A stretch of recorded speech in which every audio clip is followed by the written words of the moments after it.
আবার চলো ভবানন্দের কাছে। ভবানন্দ, মাইনরিটি ডেভেলপমেন্ট অফিসার তিনি বলছেন অভিযোগ আসতে হবে তারপর তদন্ত শুরু করবেন, তাহলে দায়িত্বটা কার থাকছে? প্রধান শিক্ষক একরকম ভার্সন দিচ্ছেন, যিনি অফিসার তিনি বলছেন অভিযোগ না হলে তদন্ত হবে না, তাহলে দিনে দুপুরে এইরকম ভাবে চুরি চলতেই থাকবে?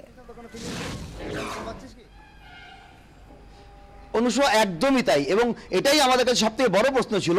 যখন সংখ্যালঘু ছাত্রছাত্রীদের টাকা পয়সা এইভাবে করে নয়চয় হচ্ছে, বিভিন্ন হাহাকার পাচ্ছি আমরা এলাকা থেকে, এবং যখন সদর্পে ঘোষণা হচ্ছে সংখ্যালঘু উন্নয়নে টাকা খরচা হচ্ছে, পরিসংখ্যানও তাই বলছে সরকার প্রচুর টাকা দিচ্ছেন, তখন আসল রহস্যটা কোথায়? এবং সেই রহস্য নামার পর যেটা আমরা জানতে পারি, এখানে একটা চক্র কাজ করছে, যে চক্র মদত দিচ্ছেন কিন্তু এলাকার স্থানীয় তৃণমূলের নেতা ফাইজুল রহমান, যিনি ওই স্কুলের প্যারা টিচারও বটে।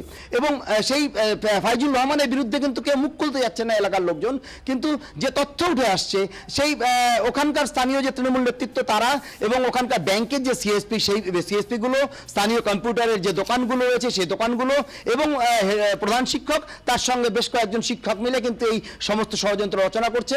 এবং যার ফলে কিন্তু ওখানকার যে আমরা যখন গ্রামবাসীরা জানতে চাই কিভাবে এটা প্রমাণিত হয় এই যে তৃণমূল নেতা জড়িত, গ্রামবাসীরা যেটা আমাদেরকে ক্যামেরার সামনে বলতে না চাইলে পরিষ্কার দেখিয়ে দেন, সেই তৃণমূল নেতার বিগত 3 বছরে যে পরিমাণে কোটি টাকার মতন জমি খরিদ করেছেন, সেই টাকা কোথা থেকে আসলো সেটা যদি তদন্ত হয় তাহলে কিন্তু সব রহস্য ভেদ হয়ে যাবে। ভবানন্দ, এখানে জানতে চাইবো, তুমি যার কথা বলছো জেলা তৃণমূলের নেতা ফাইজুল রহমান, তিনি বা কোন ভিত্তিতে এই সিলেকশন গুলো করছেন? তুমি যেখানে যেখানে গেছো, যে পরিবারের সঙ্গে কথা বলেছো, তারা বলছেন সেই টাকা তারা পাননি, তাহলে কিসের ভিত্তিতে সিলেকশন গুলো হচ্ছে?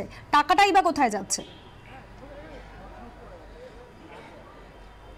এই টাকাগুলো কিন্তু সিলেকশন করা হয়েছে শুধুমাত্র সেই সমস্ত ব্যক্তিদেরকে যারা কোনোভাবে নাড়াচাড়া করতে পারবেন না, যারা কোনোভাবে জানতে পারবেন না যে এই নামে তাদের নামে টাকা উঠছে, এবং তাদের নামে তাদের ভুয়ো অ্যাকাউন্ট তৈরি করে একটা করে কিন্তু এই টাকাগুলো নেওয়া হয়েছে।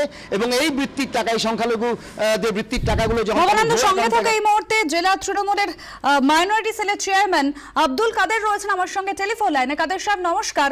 সংখ্যালঘু উন্নয়নের টাকা চলে যাচ্ছে অন্য কোথাও, যে সমস্ত ছাত্রছাত্রীদের নাম হিসেবে দেখানো হচ্ছে যাদের টাকা পাওয়ার কথা, আমরা তাদের বাড়িতে গিয়েছিলাম, আমাদের প্রতিনিধি গিয়েছিলেন, তিনি বলছেন, তারা বলছেন সে সমস্ত ছাত্রছাত্রী পরিবারের লোকেরা তারা সেই টাকা পাননি, তাহলে টাকা যাচ্ছে কোথায়? আপনাদের কাছে কোনো খবর নেই? আমাদের কাছে আপাতত কোনো খবর নেই, কিন্তু আমার কাছে অভিযোগ এসছে যে সাবধান হাই স্কুলে হোস্টেল নাই, কিন্তু এখানে প্রায় 17 লক্ষ টাকা এখানে সব প্রার্থনা হয়েছে, এবং মাইনরিটিকে হোস্টেল দেখিয়ে এটা টাকাগুলো কালেকশন হয়েছে অ্যাকাউন্টের মাধ্যমে। হোস্টেল আদৌ নেই, এবং ছাত্র যে কোথাকার আছে, কে আছে, এটাও জানা নাই। কাদের সাহেব, আপনারা এবার তদন্ত করবেন? আমরা কথা বলেছি মাইনরিটি ডেভেলপমেন্ট অফিসারের সঙ্গে, তিনি বলছেন অভিযোগ না এলে তদন্ত করা সম্ভব নয়। অভিযোগ তো এসছে, তাহলে তদন্ত করবেন? হ্যাঁ, তদন্ত করবো আমি। মাইনরিটি গভর্নমেন্টের টাকা আমি নষ্ট হতে দেবো না। হ্যাঁ, যতটা সম্ভব আমি চেষ্টা করছি, এবং অরিজিনাল যে দোষী আছে তার ব্যাপারে আমি চিন্তা ভাবনা করছি, এবং এটা অরিজিনালি দোষী কারা? হ্যাঁ, অরিজিনালি দোষী কারা? কোন সূত্র মিলেছে আপনাদের? যেটা আমার কাছে অভিযোগ এসছে তাতে সাবধানের প্যারা টিচার আছে ফাইজুল রহমান এবং হেডমাস্টারের বিরুদ্ধে।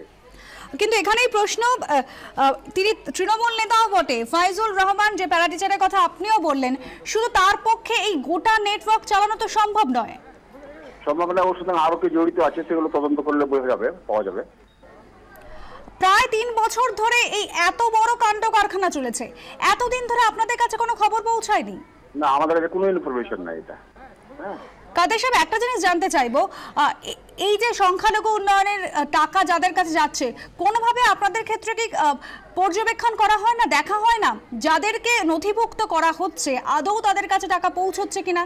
এতদিন ধরে আপনারা কিছু দেখেননি? না, আমরা তো ভাবছি যে নিয়মিতভাবে কাজ হচ্ছে, আমাদের জেলা শাসক আছেন, হ্যাঁ, ঠিকভাবে কাজ করছেন, কিন্তু যে এতটা গভীরে চলে গেছে অন্যায়, এটা আমাদের জানা ছিল না। কাদের সাহেব, আপনি কার বিরুদ্ধে অভিযোগ আনবেন? শুধুই ফাইজুল রহমান, নাকি তার সঙ্গে আরো যারা জড়িত রয়েছে এরকম কিছু মনে করছেন? না, এখন তো এসছে আমার কাছে অভিযোগটা ফাইজুল এবং হেডমাস্টারের বিরুদ্ধে।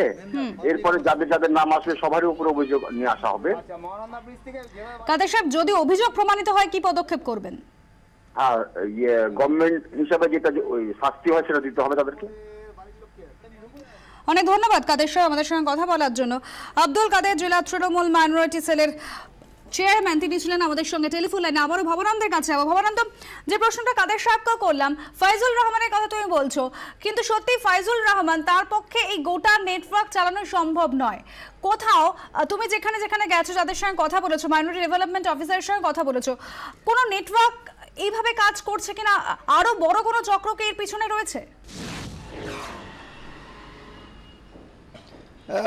অনুসূয়া, সেই ইঙ্গিত কিন্তু আমাদের কাছে ইতিমধ্যেই এসছে। এর পেছনে অনেক বড় বড় মাথা আছে বলে আমাদের কাছে অভিযোগ উঠে আসছে, এবং অবশ্যই আমরা যে দায়িত্বের সঙ্গে এই ঘটনা তদন্ত করেছি, অবশ্যই আমরা সেই ঘটনার তদন্ত করব এবং জনসমক্ষে আনার চেষ্টা করব কারা কারা এই এত বড় অন্যায়ের সঙ্গে জড়িত। যেখানে সরকার এতখানি চেষ্টা করছে, সচেষ্ট হচ্ছে মাইনরিটিদের ডেভেলপমেন্টে, সেখানে কারা এইভাবে করে মাইনরিটি ডেভেলপমেন্টের টাকা মেরে খাচ্ছে, অবশ্যই আমরা সেদিকে নজর রাখবো। অনুসূয়া, সত্যি ভবানন্দ, এই প্রশ্নটা রয়ে গিয়েছে। আমরা দেখালাম প্রধান শিক্ষক মানছেন যে হোস্টেল নেই, মাইনরিটি ডেভেলপমেন্ট অফিসার তার বক্তব্য শোনালাম, তিনি বলছেন প্রধান শিক্ষকের বাছাই করা তালিকা অনুযায়ী বৃত্তি দেওয়া হচ্ছে। তাহলে গলতটা সত্যি কোথায় রয়েছে? গ্রামের মানুষ অভিযোগের আঙুল কিন্তু তুলেছেন প্রধান শিক্ষক এবং স্কুলেরই আরো এক প্যারা টিচার ফাইজুল রহমানের দিকে, যাদের কথা আমরা বললামও। তৃণমূল কংগ্রেসের ব্লক আহ্বায়ক এই ফাইজুল রহমান, কিন্তু সত্যি শুধুমাত্র তার নির্দেশেই কেমন পুকুর চুরি চলছে? গোটা ঘটনার দিকে আমরা নজর রাখবো। আমাদের মাইনরিটি সেলের জেলা তৃণমূলের চেয়ারম্যান নিজে জানালেন আব্দুল কাদের তদন্ত করবেন, কারণ অভিযোগ এসেছে। সেই অভিযোগের ভিত্তিতে তদন্তের পরে সত্যি কি বেরিয়ে আসে এবং যারা সত্যি দোষী প্রমাণিত হয় তাদের ঠিক কি শাস্তি হয় সেদিকে আমাদের অবশ্যই নজর থাকবে।